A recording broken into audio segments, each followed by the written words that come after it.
Isso foi em 29 de dezembro, 2025, quarto ano, dia 309 da invasão total.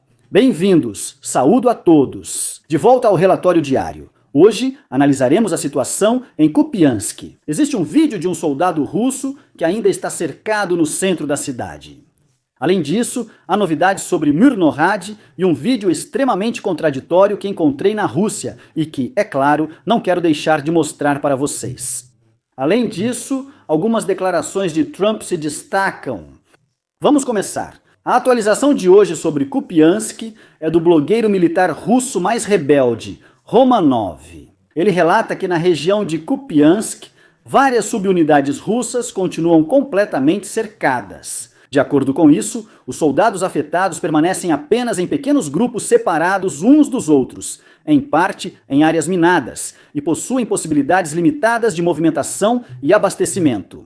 Romanov quer coletar áudios e vídeos das forças cercadas.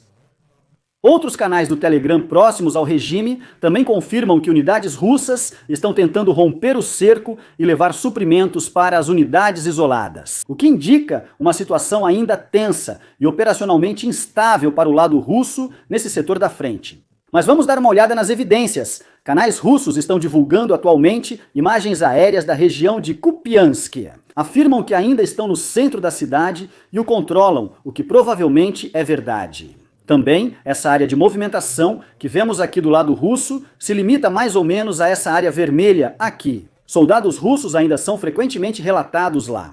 Mas esses não são soldados que têm uma ligação com o exterior, e sim, como o próprio Romanov já pôde confirmar corretamente.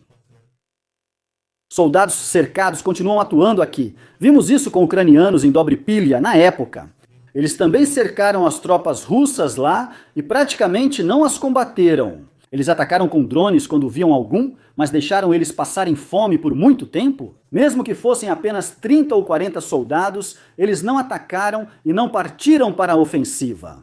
Eles esperaram até que se rendessem ou não pudessem mais lutar, só então entraram. E é por isso que a luta por essas posições, que na época eram chamadas de orelhas de coelho, perto de Dobripilha, também durou uma eternidade. Os ucranianos atacaram em outra direção com mais forças e deixaram essas posições, entre aspas, para trás. Aqui também, os ucranianos cercam os inimigos, esperam acabar a munição e depois os capturam. Porque para os ucranianos, prisioneiros de guerra são extremamente importantes e um objetivo de alta prioridade. Porque se conseguirem capturar esses soldados russos, podem trocá-los por soldados ucranianos, que então podem ser usados novamente para a defesa do país. Isso não funciona com soldados mortos, e as gravações só mostram a presença pontual de algumas unidades vistas de cima, sem comprovar controle contínuo do centro, como acabei de explicar. Caso contrário, não reclamariam ao mesmo tempo que mal são usados e que a munição está acabando.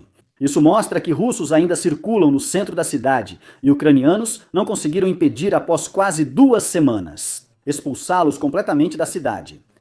Na região da Transcarpátia, houve uma explosão em um trecho do gasoduto Druzhba, perto da vila de Rozoch, no município de Svaljava. A detonação causou incêndio no gasoduto principal, confirmado pelas equipes de resgate. O alarme disparou e o gás foi cortado com o fechamento de uma válvula, permitindo conter o fogo. Tudo segue como sempre conforme o planejado? Vamos olhar além da linha de frente. E em um evento do qual você talvez ainda se lembre bem, pois aconteceu há cerca de 1 ano. Investigadores espanhóis relatam que o navio da frota Sombra, Ursa Major, que no dia 23 de dezembro de 2024, afundou em frente a Cartagena, aparentemente transportava carga estrategicamente sensível a bordo. Mas o que é uma carga estrategicamente sensível? Disse que eram 2 núcleos de reator VM, 4 gerador de vapor supostamente destinados à Coreia do Norte. A investigação também identificou danos no casco, sugerindo o uso de força externa. Até agora, não há confirmação definitiva e publicamente comprovada sobre o tipo de ataque ou sobre a carga. No entanto, caso a informação não se confirme, ela teria grande relevância tanto do ponto de vista das sanções quanto da segurança. Isso torna esse incidente incrivelmente interessante, porque quem afundou esse navio? Claro que existem algumas especulações, mas você já pode imaginar quem pode ter sido. Atualização de Monerat, perto de Pokrovsk. Russos chegaram ao centro e foram vistos perto da água. E aos poucos, o fim da cidade começa a se desenhar? Enquanto isso, os ucranianos tentam controlar a situação e retardar ao máximo o avanço russo. A maior pressão vem do sul, e as forças ucranianas estão na cidade apenas com unidades já conhecidas, como se vê. Neste ponto, gostaria de observar que não se trata de 4 brigadas que estão exatamente nesse local, mas sim de subunidades subordinadas dessas brigadas. Por exemplo, um batalhão de cada brigada. Não houve outras mudanças territoriais. Você não pode esquecer que esta guerra já não é mais o que vimos em 2022 ou no início de 2023. Naquela época, eu só fazia relatórios sobre grandes mudanças de frente e nem citava todas, para não ultrapassar o tempo disponível. Hoje, já fico feliz em ver 2 ou 3 mudanças assim. Por outro lado, várias coisas ficaram muito interessantes. Refinarias explodem, drones, generais caem de janelas, inovações e, claro, também um presidente cuja arbitrariedade levou a uma categoria própria de apostas na Polymarket. Se acham o canal útil e quiserem apoiar análises independentes e objetivas, sem clickbait, vejam, os relatórios costumam ter 10 minutos, não 2 horas. Então torne-se membro do canal. Acabamos de alcançar 300 membros no canal, o que é um sinal forte e mostra que análises fundamentadas e avaliações claras são valorizadas. Sua assinatura me ajuda a manter os relatórios de situação independentes, sem publicidade de terceiros e, é claro, funcionando diariamente. Ela também me ajuda a controlar os custos do canal e das pesquisas diárias. Para ver as informações após o relatório, clique em Tornar-se membro. Você já deveria ser assinante gratuito. Acho que vi o vídeo mais contraditório da Rússia, onde civis russos relatam suas vidas em uma entrevista. Eles repetem que são felizes, orgulhosos do país e não querem viver em outro lugar. Ao mesmo tempo, eles também dizem que têm muito medo por seus filhos, porque seus filhos estão na guerra e que esperam que a guerra finalmente acabe.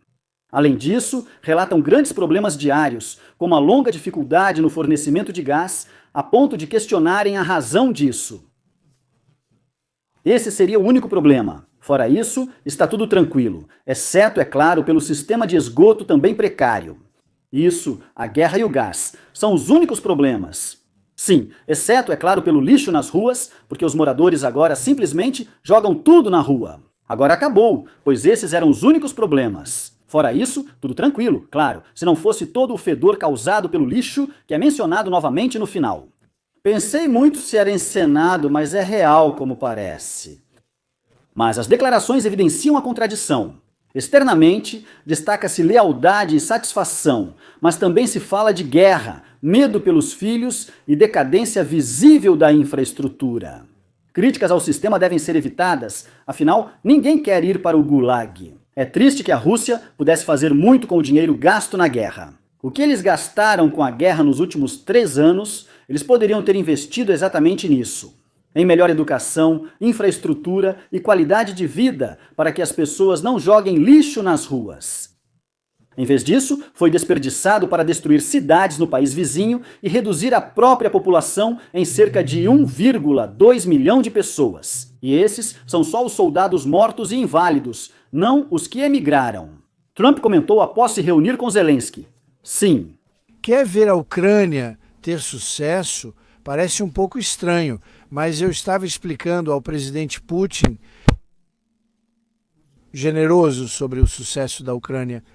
Essa declaração de Trump é naturalmente notável em vários aspectos e não corresponde à realidade observada da guerra, como também ficou evidente na reação de Zelensky, quando Trump diz que a Rússia quer ver a Ucrânia bem-sucedida e que Putin se mostrou muito generoso em relação ao sucesso ucraniano.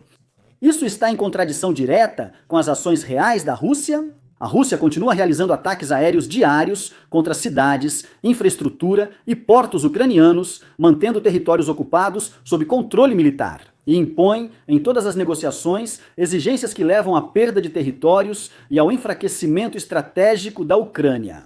Um Estado que busca sucesso não destrói energia, economia e estruturas civis do vizinho. Politicamente, a declaração de Trump mostra o seguinte: ele adota retoricamente a narrativa russa, segundo a qual Moscou não é um ator agressivo, mas sim um agente de ordem benevolente que quer dar uma chance à Ucrânia. Enquanto seus próprios soldados mal conseguem conquistar mais do que alguns metros de terreno por dia há meses e cavalgam em cavalos pelos campos ucranianos, caindo logo em seguida.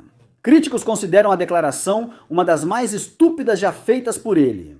Por outro lado, Zelensky afirma que a Rússia já está deliberadamente preparando as condições para atacar prédios do governo em Kiev. A observação serve como alerta para possível escalada se Moscou intensificar ataques ao núcleo político e administrativo da capital.